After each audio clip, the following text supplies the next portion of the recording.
Chagos Islands dispute, UK threatened Mauritius. The British government has been accused of threatening a close ally in an increasingly bitter diplomatic tug-of-war over the fate of a tiny, strategic archipelago in the middle of the Indian Ocean. The dispute over the Chagos Islands, home to the U.S. military base on Diego Garcia, is being portrayed by some as an indication of Britain's waning influence on the world stage following the Brexit vote.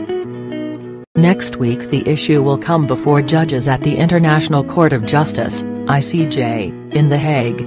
"We have had verbal threats," said the Prime Minister of Mauritius, Pravind Jugnauth, in an interview with BBC News. He did not dispute a report that Britain's former Foreign Secretary Boris Johnson had called him personally to pressure Mauritius to back down on its demand that the islands be returned after decades under UK control. "Unfortunately, we have been threatened with retaliation. On issues of trade and on issues of investment, you know, and on our relationship with the UK," Mr. Jugnauth added. Dangerous precedent. Asked about those threats, a spokeswoman for the British Foreign Office declined to respond directly but said, "We are disappointed that Mauritius have taken this bilateral dispute to the International Court of Justice for an advisory opinion. This is an inappropriate use of the ICJ advisory opinion mechanism and sets a dangerous precedent for other bilateral disputes. While we do not recognize the Republic of Mauritius's claim to sovereignty of the archipelago, we have repeatedly undertaken to cede it to Mauritius when no longer required for defense purposes, and we maintain that commitment.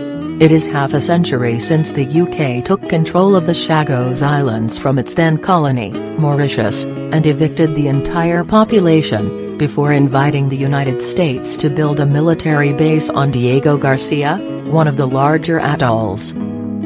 Mauritius was in the middle of negotiating its independence from the UK at the time and has repeatedly condemned the deal. "It was real blackmail," said Sir Narud Jugnauth, 88, father of the current Prime Minister and now the only surviving participant of the negotiations with then British Prime Minister Harold Wilson.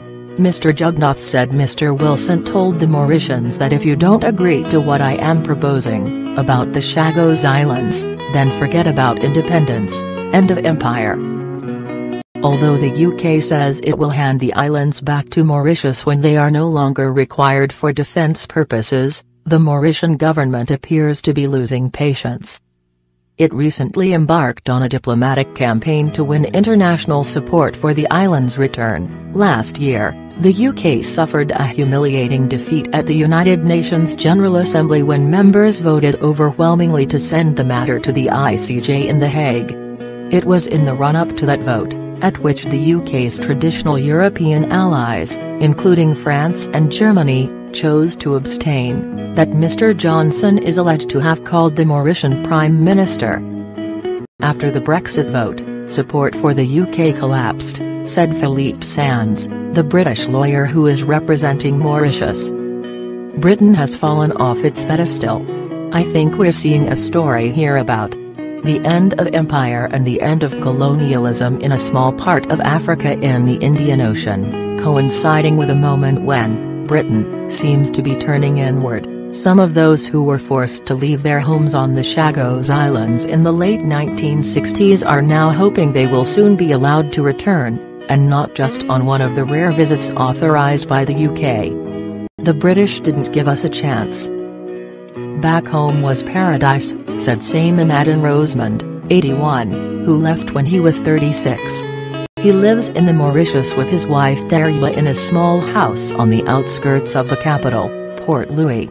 Chagosians often complain that they are treated as second-class citizens in Mauritius, and they often gather to cook coconut and fish curry and to sing songs about the life they left behind. The British didn't give us a chance.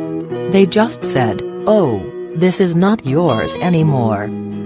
If I die here my spirit will be everywhere, it wouldn't be happy. But if I die there I will be in peace," he said.